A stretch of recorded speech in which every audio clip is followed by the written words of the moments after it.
Hi there. Good afternoon. My name is Lynn Dome, Woman in Cybersecurity Executive Director.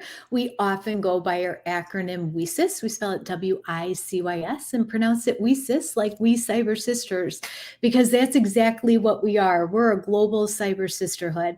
So I'm so pleased to be joined here today by WiCyS strategic partner, Home Depot's very own Lu. She's going to be presenting on visibility and analytics and automation through security logging and monitoring. But first, I'm going to share a little bit about the WiCyS organization. Our mission is to recruit, retain, and advance women in cybersecurity. We're a 501c3 nonprofit with 6,800 members. I know the slide says 6,600 members, but we have 6,800 members and representation in over 70 countries. We also have 56 professional affiliates, and professional affiliates are mini WiCyS organizations. They're all throughout Africa, Australia, Canada, France, India, Pakistan, Tel Aviv, Norway, the UK, and throughout the United States. We have WiCyS MITRE and WiCyS Lockheed Martin. They both have corporate affiliates. And then our specialty affiliates are in artificial intelligence, BISO, critical infrastructure, cloud security, data privacy and cybersecurity law, military, neurodiversity, LGBTQ plus pride, colors of inclusion, Latinas in cybersecurity, and so many more. And then on top of all of that, we also have over 200 student chapters, with Microsoft Philanthropies funding a large global student chapter initiative. So that's just our community alone. But what we do as a nonprofit is that we provide opportunities. We have skill development training programs that are funded by Google, Meta, Bloomberg, Craig Newmark Philanthropies, Target, Fortinet, ISC Squared, SANS Institute, AWS, and so many others. We have scholarship grants and awards not only for our conference that's coming up March 16th through the 18th, but other conferences as well. Our Cyber Talent Emergency Fund is available for students to receive up to $599 within 48 hours of filling out an application for true financial emergencies, like their car broke down, or they can't afford their rent, or they need help with their tuition, because all those things matter, and we don't want any of our members stepping out of their studies. We have speaking and media opportunities for all our members to be what others can see, and that's the cybersecurity professionals that they are. Our Job Board Plus Plus is available for strategic partners like Home Depot to recruit from year-round, and all our members could upload their resumes. We have veteran apprenticeship programs, internship programs. We participate in market research. Right now, we're doing a study on the state of inclusion for women in cybersecurity. We have leadership summits and leadership series and speakers bureaus, a mentor-mentee program. All that is opening up, and it's all on our website. So if you haven't done so already, I recommend that you go to WiCyS.org and subscribe to our newsletter. But in addition to all that, we owe all our special thanks to our strategic partners, AWS, Patel, Bloomberg, Carnegie Mellon Software Engineering Institute, Cisco, Peraton, Fortinet, Google, Intel, Lockheed Martin, Meta, Microsoft, Optum, Sandia National Labs, SentinelOne, and of course, Home Depot, that's bringing us today's webinar. So I want to encourage you to kindly ask as many questions as possible. I see we have a few questions already come in. That's super exciting, but Lou's here to answer those questions live. So as you think of them, plug them in. The bottom of your screen is that chat feature, and she'll get to them at the end of her presentation. So I'm going to go ahead here and end these slides, and I'm going to pass the mic on over to Lu to take the conversation from here. Hi, everyone.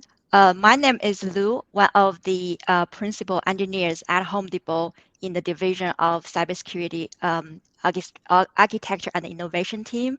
Thank you for taking the time today to join me this session. And then thanks to WiCyS for giving me this opportunity to share, connect, and discuss. So today I'm going to talk about security logging and monitoring, how it can provide the visibility on what's going on in our organizational environment, how it can provide security analytics layer to generate all those security alerts, and how it can help with improving our automations to on the repeatable processes and the responses. So I'm going to share my slide. Bear with me. A little about myself. I started my logging and monitoring career at Credit Suisse as a log management engineer and worked in multiple locations to support a global log infrastructure. After that, I moved to GTS as a security consultant on logging services for Texas public sector customers. After joining the Home Depot in 2020, I have been architecting and engineering security log and monitoring platforms. I enjoy my work every day at Home Depot. One of the coolest things that we do at Home Depot is that we formed a cybersecurity women council with a similar mission and vision as WiCyS. We have partnered with different forums like WiCyS and EWF over the last few years to attract, advance, and retain more women in cyber. I want to share two of my favorite quotes. Those are two opposite Chinese idioms. When the truth grows high to 1 foot, the evil grows to 10 feet, vice versa. Why I'm sharing these two quotes? 道 in Chinese generally means good. 魔 means bad or evil. I apply those as an analogy in the security world. 道 as security defenders and 魔 as security offenders. While defenders continuously improve security controls, the offenders will always find a way to get into our environments and do something evil. Consequently, when offenders exploit a zero-day, or figured out a new way to do bad things, security defenders will harden their security configurations immediately to stop them. I found security world is very interesting between those two kind of groups, defenders and offenders. They are always fighting, which is leading the maturity of cyber in general. So today's agenda, here's today's agenda. I will cover the following 4 topics. What is security logging and monitoring? And why do we need it in an organization? How can we build a logging monitoring program? What are the challenges in this domain? And what does the modernization look like? If there are any questions, I will be happy to answer at the end. Start with some basic understanding. What is a log? As I put here, a log is a piece of information from system, network, or application recording who does what and when. In a typical organization, there are many hosts operating systems, security softwares, and applications. Those generate many kind of logs. You might wonder what kind of logs are relevant to security. In general, every log could be relevant to security. There is a line usually between security logs and operational logs from use case standpoint. Let's say we saw that there is a spike of blocked firewall logs over last 5 minutes. From security standpoint, this could be a sign of unauthorized attempts. While from operational standpoint, this might be that a firewall admin misconfigured a firewall rule during a firewall maintenance. So the same logs from different perspectives. Security monitoring is a process of reviewing security logs manually or automatically to identify and detect malicious actors or activities. Below section provides an overview of different activities involved in security logging and monitoring. We start by understanding the objective and the goal. What do you want to monitor? And then we start onboard the relevant data sources to the logging platform. After that is done, we are going to create a detection use cases to start detecting the desired behaviors or activities. We then enter into the tuning phase to turn these alerts to be operational. We investigate then those security detections with the help of automated responses. You'll hear details about each activity later in my presentation. So now, after a high-level understanding of secure log and monitoring, let's take a look at why we need to do it. Well, first of all, it provides visibility what is going on in our environment, isn't it? Because the logs tells us who did what and when. More importantly, with the variety of log data sources collected, we can stitch them together to detect security alerts.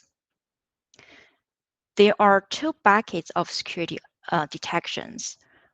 One is to detect the knowings, where we know what we want to detect. The other is to detect the unknowns, which I will talk about the anomaly detection later. Another way to categorize security detections is from the actors being insider or external. Secondly, to meet compliance or regulatory requirements, we need to implement log and monitoring. Here are some examples. PCI DSS applies to organizations that store, process, or transmit cardholder data for credit cards. Requirement 10 is to log and monitor all access to system components and cardholder data. SOX, although it applies primarily to financial and accounting practices, it can be supported by reviewing the logs regularly to identify security violations and retaining log records for future reviews. HIPAA similarly applies to certain health-related information protection. One of the requirements is to perform regular reviews of audit logs and access reports. Last but not least, security log and monitoring is an integrative pillar in zero trust architecture.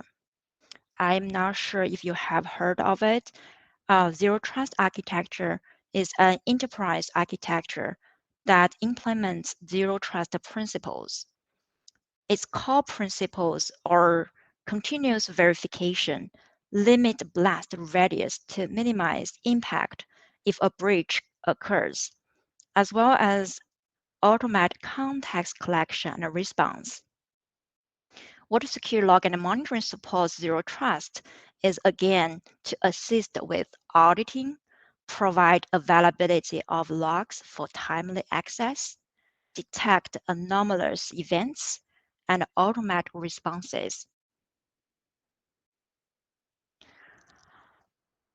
At a glance, this summary slide lists the key points that we need to consider when building a logging and monitoring program. The topics highlighted in bold will be also detailed in the next few slides. We need to have a governance layer to support this program. This consists of the policy, standards, procedures, etc. that we need to create to help with program justification, awareness, and planning within the org. Then the logging architecture needs to be designed to accept the various log data sources feeding into the logging infrastructure, as well as all the integrations around it, such as your threat intel feeds, the incident response products, and so on. Given the many different log data sources, data normalization strategy needs to be fleshed out. The purpose of data normalization is to enable data correlation across different data sources. For example, we want to use the same field to search for a particular IP across firewall, web proxy, DNS logs to tell us a story, what this IP did in the environment. The good news is that most of the log management solution vendors support data normalization by default. Access model also need to be designed to ensure need to know and list the privileged principal. Build a security monitoring use case library helps to track detection coverage. I've seen a lot of companies are using MITRE ATT&CK as a guide to measure detection coverage, and most monitoring vendors also tag detections to MITRE ATT&CK. I'll have few slides as a deep dive on MITRE ATT&CK later in this talk. Building a log data inventory is also recommended to know what we have collected as well as what we don't in the logging platform. This helps us to answer a few questions. For example, did we make good use of collected data? Do we know to whom we can contact if a log data stopped coming?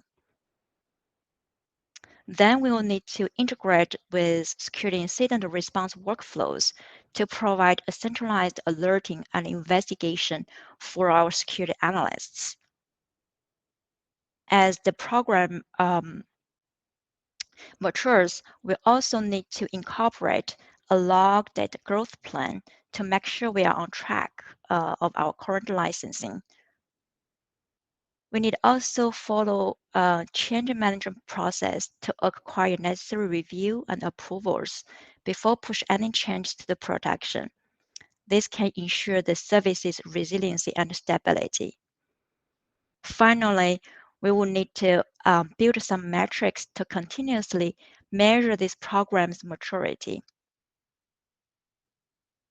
So long slide, but I'll dig into more in some of the topics later. Here is a much simplified logging architecture with its key components. We start by log data generation. Logs are generated on the sources locally.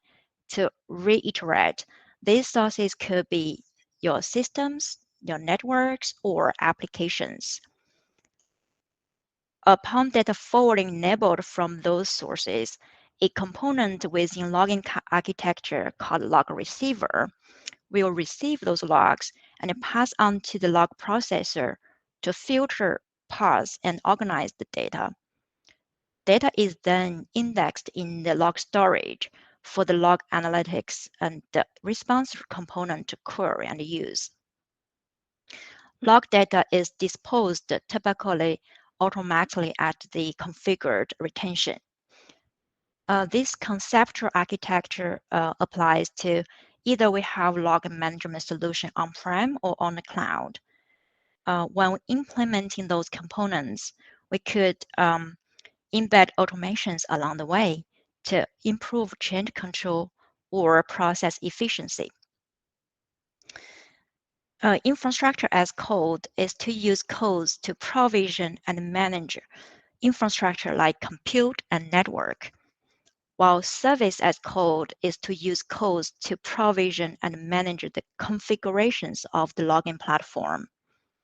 Using detection as code as an example, we could build our detection library in YAML files and store them in the code repository. When we need to update a detection logic, we can then use the version control, code review, and approve features in the code repo, as well as leverage the code repo workflows to push the changes automatically to the platform.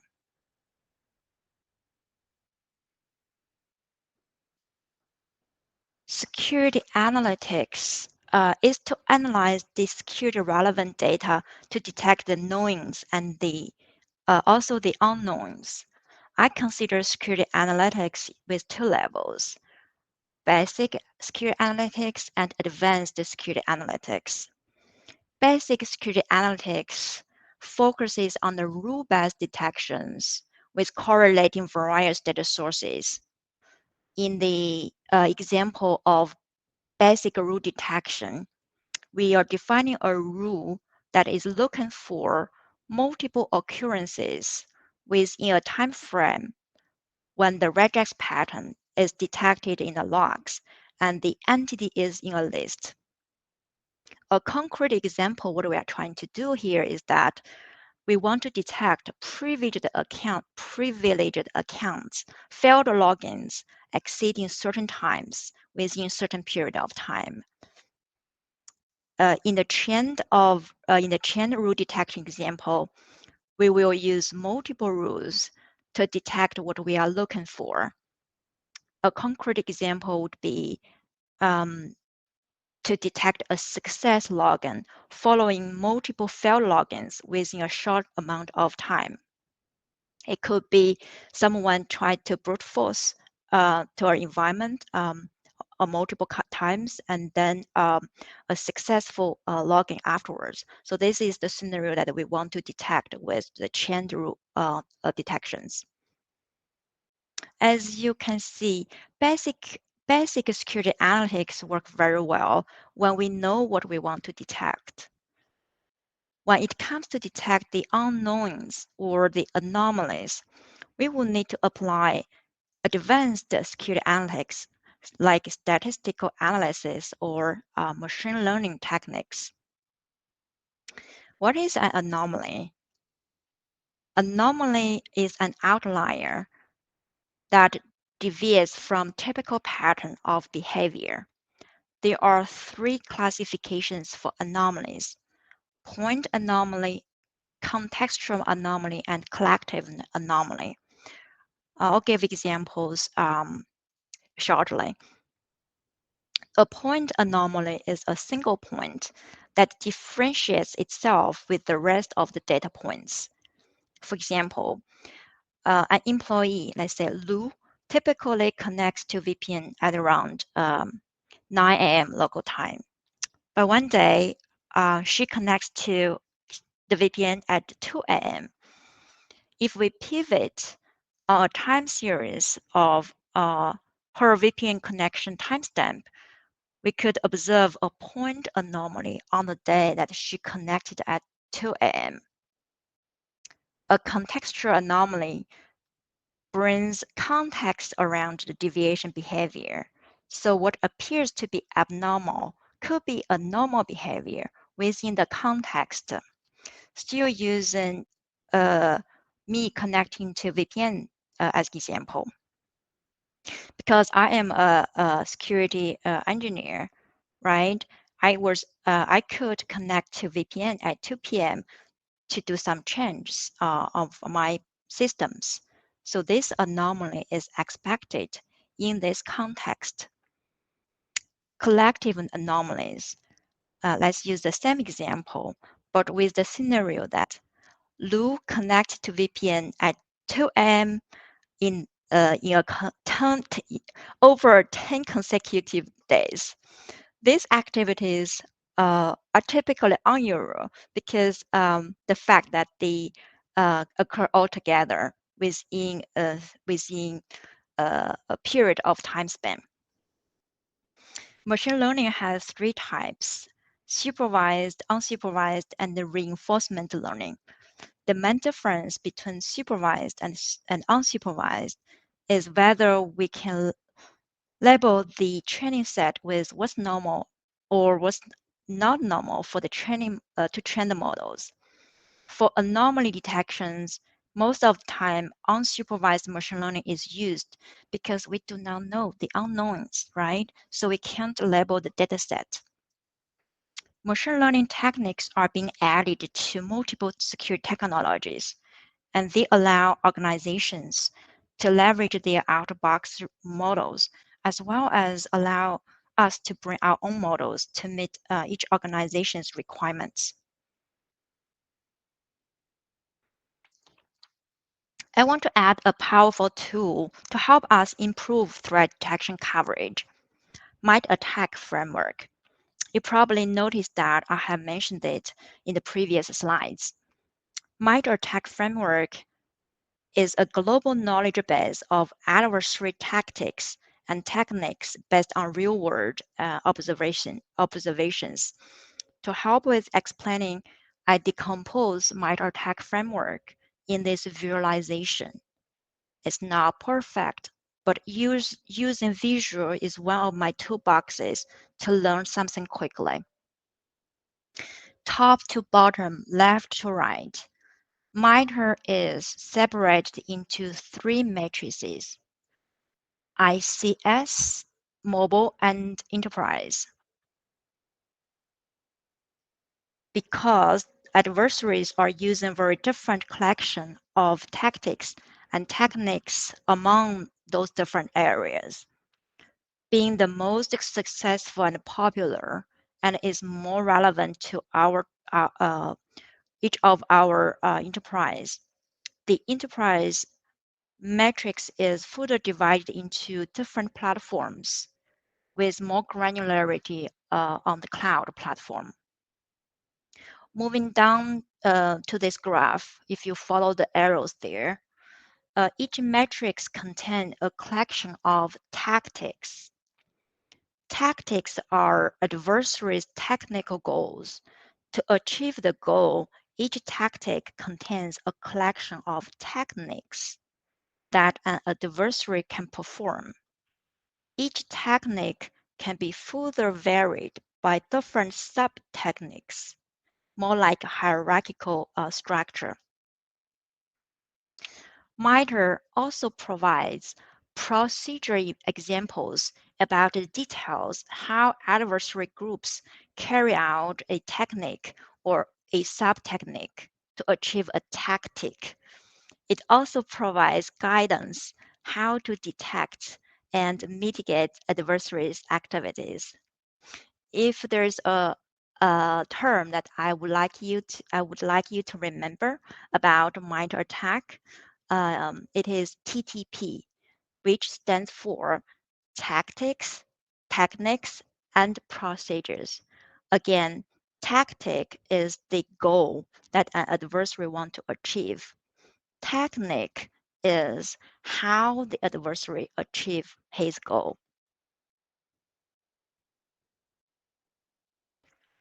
There are several use cases that we can build from MITRE attack. Use it to improve detection coverage is one of them. It is not expected to detect all the MITRE techniques and sub-techniques. If you read the MITRE attack on their website, you will see there are massive of techniques and sub-techniques techniques out there. After executing threat modeling process to identify and prioritize the potential threats, we will translate the attacker's behavior into MITRE techniques. Then we can launch the adversary emulation to put us in the adversary's shoes on the techniques to identify the detection gaps and remediate those in the security log and monitoring capabilities. MITRE attack framework educates us from offensive perspective what adversaries would do to achieve their objectives. It helps us to shift our mindset to combining indicators and behaviors monitoring in order to achieve an enhanced monitoring coverage. Like another idiom saying, if you know the enemy and know yourself, you will never lose the battle. I hope everyone is still following along so far. If there are any questions or more clarification needed, feel free to send over or connect me in LinkedIn offline to discuss further. Okay, so it took us tremendous effort to onboard all the log data sources, design the architecture and implement the architecture, create the monitoring to detect all those alerts or anomalies, and also tune those down to a reasonable amount. Then what's next? Well, we need to investigate and respond those alerts. Security orchestration, automation, and response, also known as SOAR solutions, help us to centrally classify and organize the security alerts. It also standardizes and optimizes the alert response activities with automations. Those automations help to reduce mean time to closure for the security alerts. For the known and repeatable alerts, they can go through the playbook, which is typically a chain of automations, to execute the necessary actions and then auto-close themselves. In the high-risk alert scenarios, we can use SOAR to quarantine the risky hosts or lock down access for suspicious actor immediately. To achieve all those use cases, SOAR solutions need to integrate with various systems, such as integrate with systems feeding the alerts, to be the centralized ticketing and response platform. Oops. Also, integrate with systems providing user host enrichment to present the contextual information to the security analysts. SOAR solutions also integrates with threat intel platforms for indicator of compromise enrichment, and also using the key term tags as a form of automation. Even integrate with endpoints in a certain way to quarantine a high-risky host. I jumped ahead, but now it's your turn.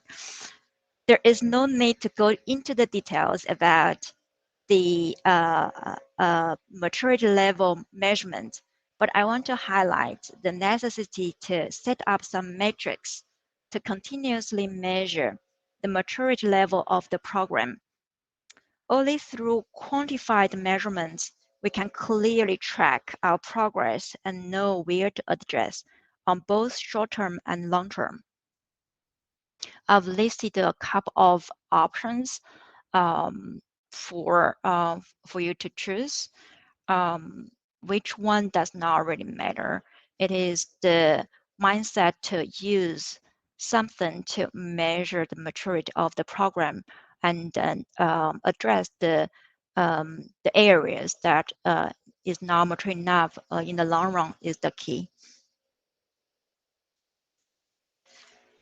There are many challenges in the logging and monitoring area. I picked the 3 most challenges.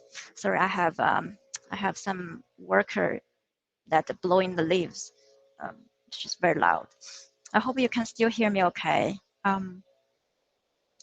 I picked the 3 most challenges that I think to share today with you guys. Those are log data volume growth, hybrid environment security monitoring, and log data inconsistency. As traditionally in the secure log and monitoring domain, we were guided to centralize all the logs to a single platform to provide a single pane of glass. However, with the rapid log data volume growth and the various log data source locations, on-prem cloud, public cloud, private cloud, SaaS, and so on, it is difficult for a single platform to scale and keep the cost within the budget. This opens a mindset that we might not necessarily centralize all the raw records, rather the analytics portion. So a new concept of retaining the data in several distributed analytics pipelines is introduced to better manage, measure, and adapt to the log volume growth. Nevertheless, it still requires SIEM standards across those distributed analytics pipelines, such as the data retention and normalization, etc. I am seeing the adoption of distributed analytics pipelines in this space with the key requirements listed in the summary. Apply the same standards, connect across those pipelines as much as possible, and always make sure to centralize the security alerting and response workflow.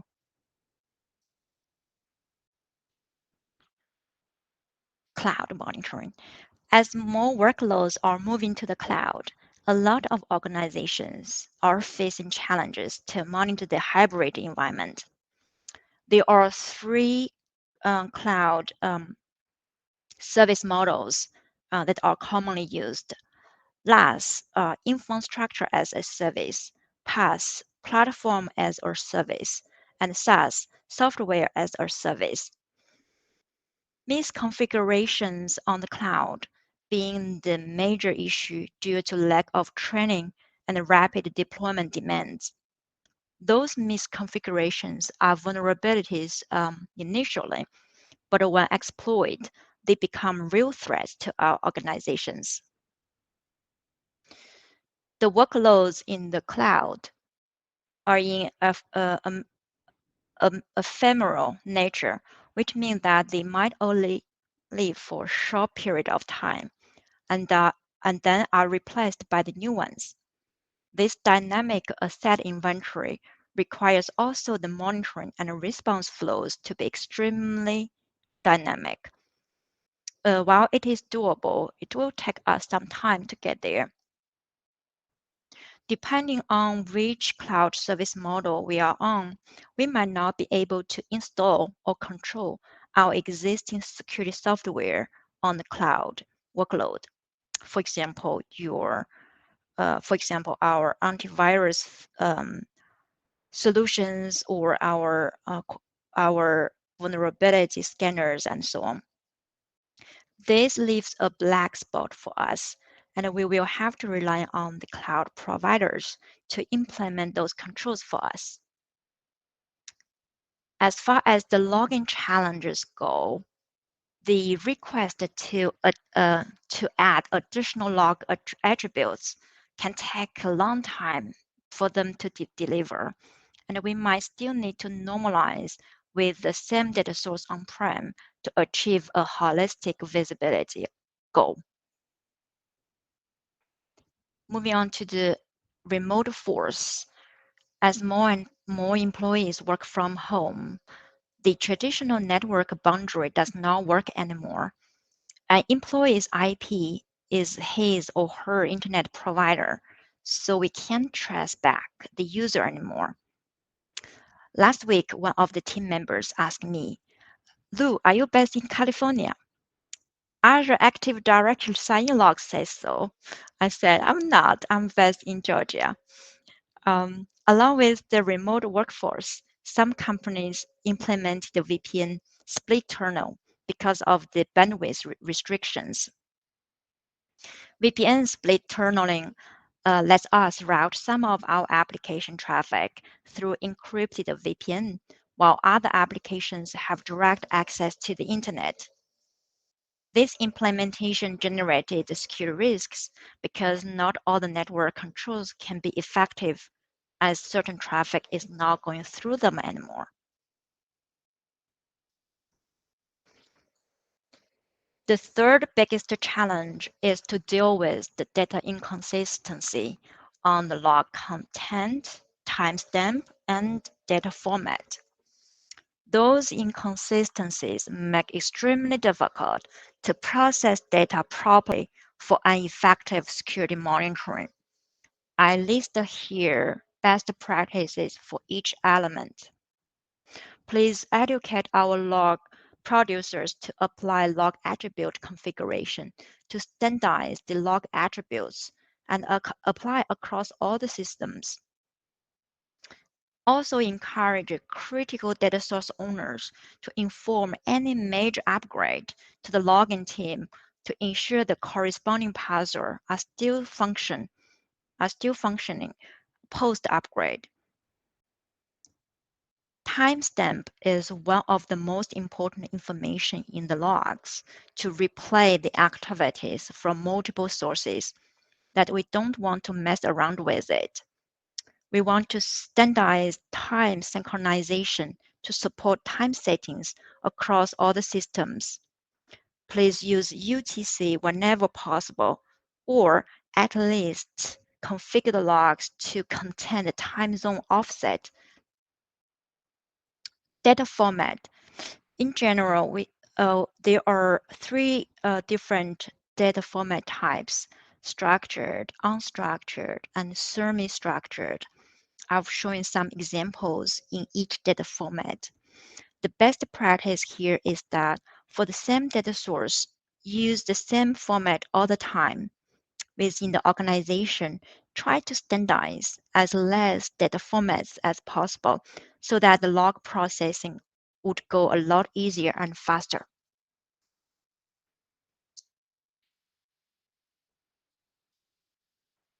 Industry trend for the secure log and monitoring. When we outlook this area, it will modernize in multiple ways. It will mature in the advanced security analytics with machine learning to help us on the anomaly detection, as well as the false positive reductions. To address the most challenges illustrated in the hybrid environment monitoring, this area needs to be involved to support enterprise-level architectural objective of moving towards zero trust security architecture. Data-centric security principle. We can't protect every data. We need to protect what matters the most and monitor the access to the sensitive data. Adopt distributed analytics and protect those pipelines as they provide the intelligence layer of a particular area. It is a more reiteration that one of the core functions of security logging and monitoring is to equip security operations sufficient contextual information to improve their alert response efficiency.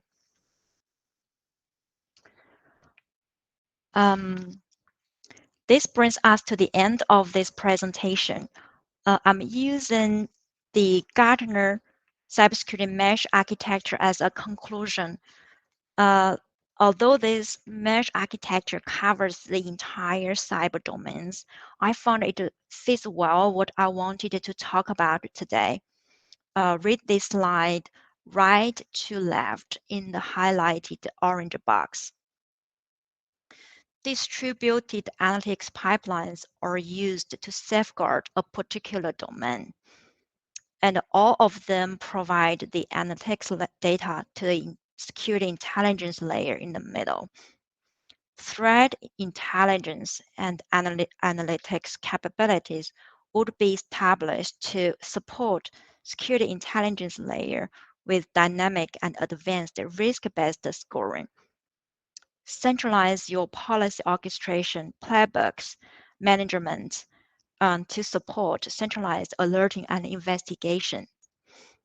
With that, I've gone over my presentation slides, and I'll be happy to answer any questions. I will check in the question list now. How can prioritize? So the first question is very new to the cyber world. I'm here to learn as much as I can before I start my official training next month. Outside of Security Plus, what certifications do you think are most beneficial for new people breaking into the industry? It's a very good question. I started my career with specialized into this log and monitoring area, right? So all my certifications in my early career were around log and monitoring and tying a particular vendor. But next, I realized that in order to have a holistic and good understanding of overall security, we need to go through other domain knowledge equipment, right? So one certification that I like the most is the CISSP cert. CISSP stands for certified information systems security professional. It is a lot of people said that it's not meant to new people who enter into cyber world and so on. I found that this this book or this series of book provides a lot of good information in each of the cybersecurity domain, and it does not really matter if you are new or experienced. The concepts are well explained, and you will learn a lot by just reading a book, right? Not necessary to get the cert. I think they have like a testing. I don't know what it's called now. Like if you are, it requires you have 5 years minimum experience and so on and so forth. But before you get 5 years, they also give you some kind of test trial out or cert, something like that, to associate. It's called associate. I just remember that. To have that kind of cert before you can earn 5 years experience and get the official cert.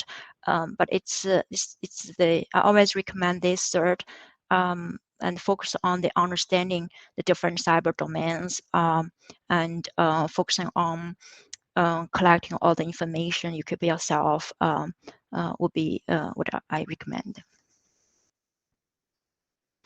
So next one. Hi Lu, do we need to put any AI-based framework to give critical concern that must address per government guidelines for PCI, SOX, HIPAA, as we might have flood of logs? I'm not sure.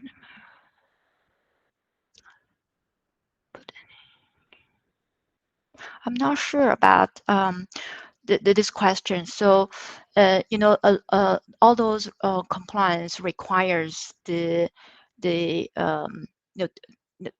depends on what your organization subject to the compliance requirement, and if for the requirement that your company need to comply, the logs will need to be collected. I understand that there might be flood of logs, but those are to meet compliance requirements. You'll need to talk with your PCI compliance team or SOX compliance team and so on to get the right data over to satisfy the compliance requirement.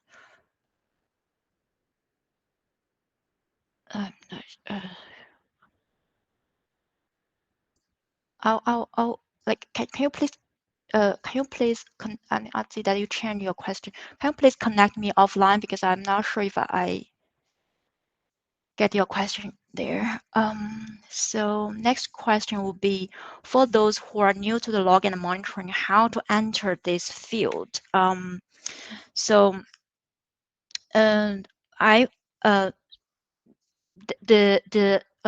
are few NIST special publications that I would recommend to read. One being the SP 800-92, which is a guide to computer security log management.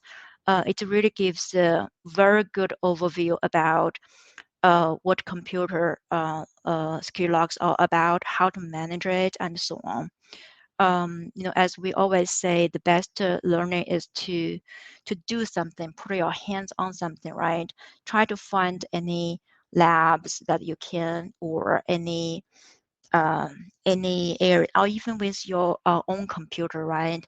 Try to look at the different log types that are generated on your system. Understand the log attributes mean, so that it will give you some good understanding of your own system, and you can easily leverage that piece of knowledge to any other type of logs organization.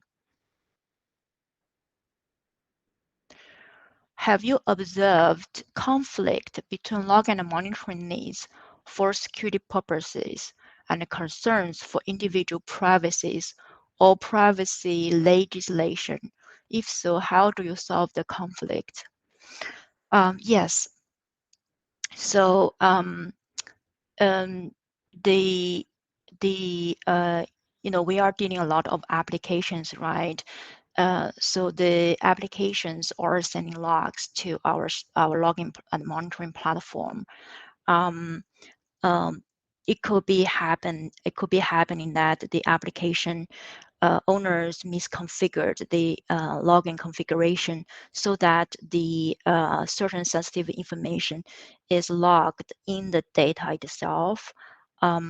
So it will cause the concerns, or sometimes it violates certain regulations, right? How we resolve those conflicts? So multiple ways. First of all, we define the data classifications and what is privacy means in this context, right? And then we use the different technical measures to detect if any data matches those private information. For example, credit card information or SSN and so on, right? So that we can work with the application owners to obfuscate or mask this data before it indexed into the login storage. So this is like the kind of a remediation. But to start with, all those application owners should apply to the data protection policy to review the application configurations to avoid such things happening in the first place. So can you clarify on when you said currently it is not necessary to get all the data onto one platform? Does it mean that Home Depot are not getting all logs into Splunk? But what is the way that we are going? So the message that I want to convey is that given the rapid growth of the log data, there is a mindset or a way to a mindset shift to move all those data into distributed platforms and have those distributed analytics platforms to analyze the data first and then generate the intelligence piece and centralize such intelligence piece into one platform, which is like exactly in the middle on my screen here, right? I don't want to mention anything that I don't. The question is gone. I can't review that question. So I don't want to go to details how we do exactly in Home Depot, but I hope my messages came across that in the logging space, right? I've seen that if you maintain your on-prem logging infrastructure, that is, depending how big your organizations are, it could be multiple hundred servers or thousands of servers to maintain, right? While if you're on the cloud logging infrastructure, which is a SaaS, then you will not need to manage all those infrastructure anymore and just finish focusing on the intelligence piece. But still, there's a lot of data, again, piping over to the platform. So instead of relying on one platform to detect all kind of alerts, it makes sense to distribute into different platforms and pipe over the intelligence piece to centralize into one platform. Is the Home Depot hiring technology talent today? If so, how should I apply? So it's a very good question. So we do hire technology talent today. How you can apply? So have a colleague, Dennis. If you can post the links for people to apply, that would be great. So she posted in the announcement. Hope you can see that.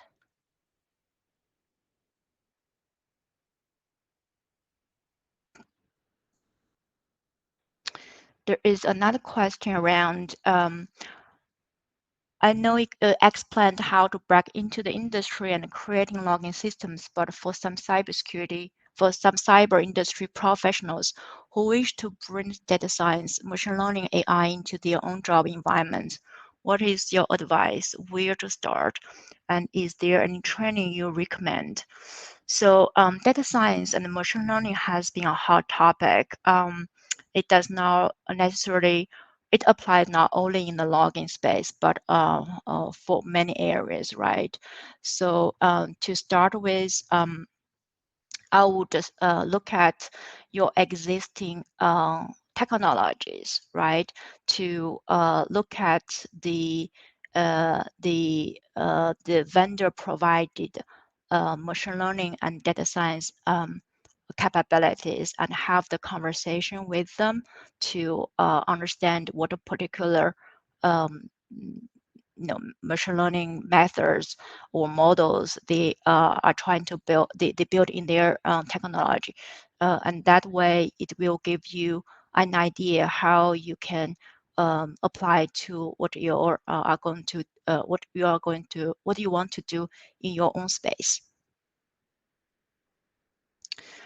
Another one, as a practice, do you separate logs for business events or security relevant events to different platforms? Or do you have all ingested in your SIEM?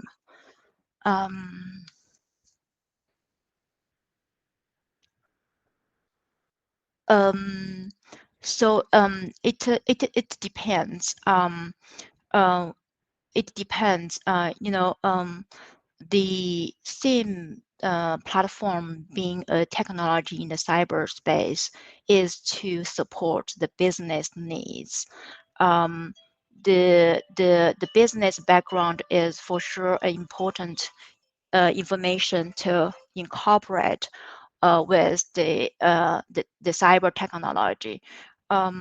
So what I would recommend is to look at your business requirements, what your business wants to achieve, and tie into the security technologies you have in your environment.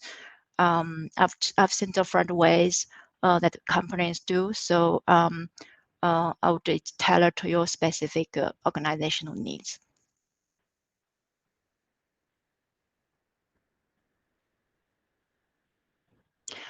Which book did I say that I recommend? I heard SP 800-92.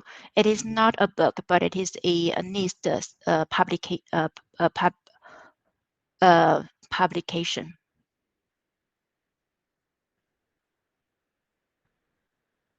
Okay, I think we are almost at the time. I want to thank everyone's time today and welcome. Thank you for the questions and participations. I do realize some of the questions I might answer very well, but please do connect me offline so that I'm happy to address further. Especially there's a question about AI, a concern question. I did not get that. So I wish everyone a great afternoon and hope to see you guys again. Bye bye.